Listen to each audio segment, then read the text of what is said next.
Bienvenidos otra vez a mi cocina. En el video de hoy les voy a enseñar a preparar un clásico de la cocina del Valle del Cauca, las marranitas. Así que como ocasión especial no voy a usar esta chaqueta de cocinero, sino mi camiseta de caleño. Antes de continuar, recuerda suscribirte en el botón rojo de abajo y darle clic a la campanita para que no te pierdas ninguna receta. El paso a paso y los ingredientes están abajo en la descripción.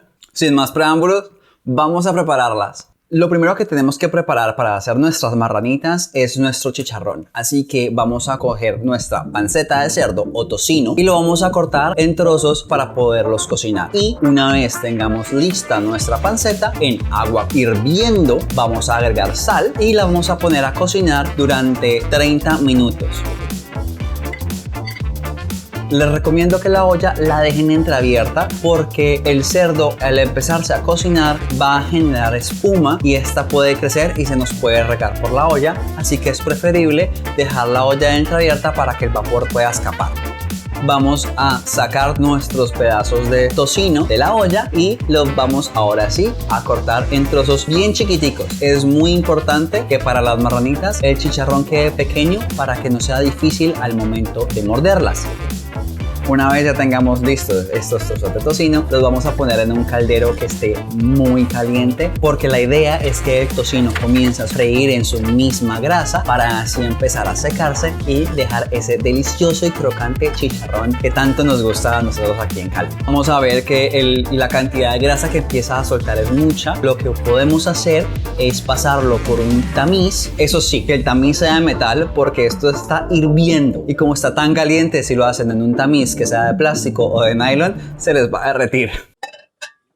Una vez ya el tocino empieza a soltar la poca grasa que le queda, empieza a dorarse y a secarse y vamos a ver que cambia de ese color grisáceo a un lindo color marrón que nos empieza a indicar que ya está casi listo. Apagamos el fuego y lo podemos dejar reposando en un colador como este o también lo podemos dejar en un colador como este. La idea es que lo que quede de aceite empiece a gotear y entonces así nuestro tocino nos quede light.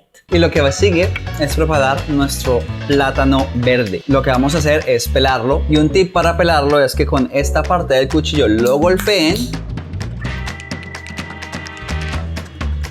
para que les ayude a soltar un poco la cáscara y sea más fácil quitarlo.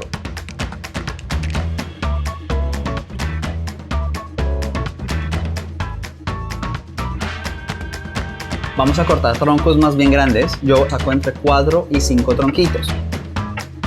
Y ya comenzamos a hacer nuestras marranitas. En aceite bien caliente vamos a dar una primera fritura a nuestro plátano verde. Los troncos los vamos a dejar más o menos unos 5 a 6 minutos que veamos que están tomando un color dorado muy bonito por fuera. Los sacamos y los dejamos escurrir un poco el exceso de aceite y aquí vamos a hacer nuestra canoita. Lo pueden hacer como yo usando un exprimidor de limones. Ponemos la bolsa, ponemos el tronquito y exprimimos. Allí vamos a poner nuestro chicharrón, un poco de sal.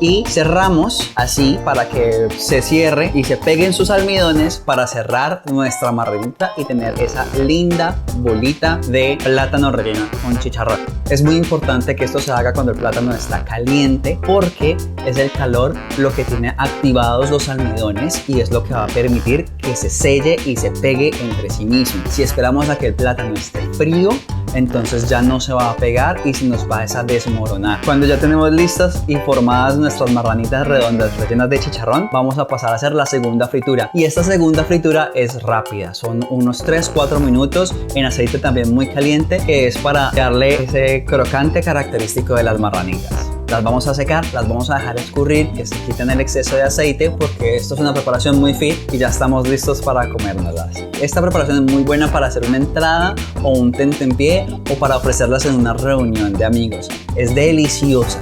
La pueden acompañar con un picadillo de cebolla y cilantro. Espectacular. Vamos a ver qué tal nos quedó. Así nos quedaron nuestras marranitas de un muy bonito color. Vamos a ver qué tal nos quedaron. Están deliciosas. El chicharrón está bien crocantico, están muy ricas. No olviden dejarme en los comentarios qué dudas tienen, qué otras preparaciones quisieran ver y qué les ha parecido esta receta. Recuerden suscribirse en el botón rojo de abajo y darle clic a la campanita para que no se pierdan ninguna receta. Si les ha gustado esta receta, denle un pulgar arriba. Nos vemos a la próxima. Buen provecho.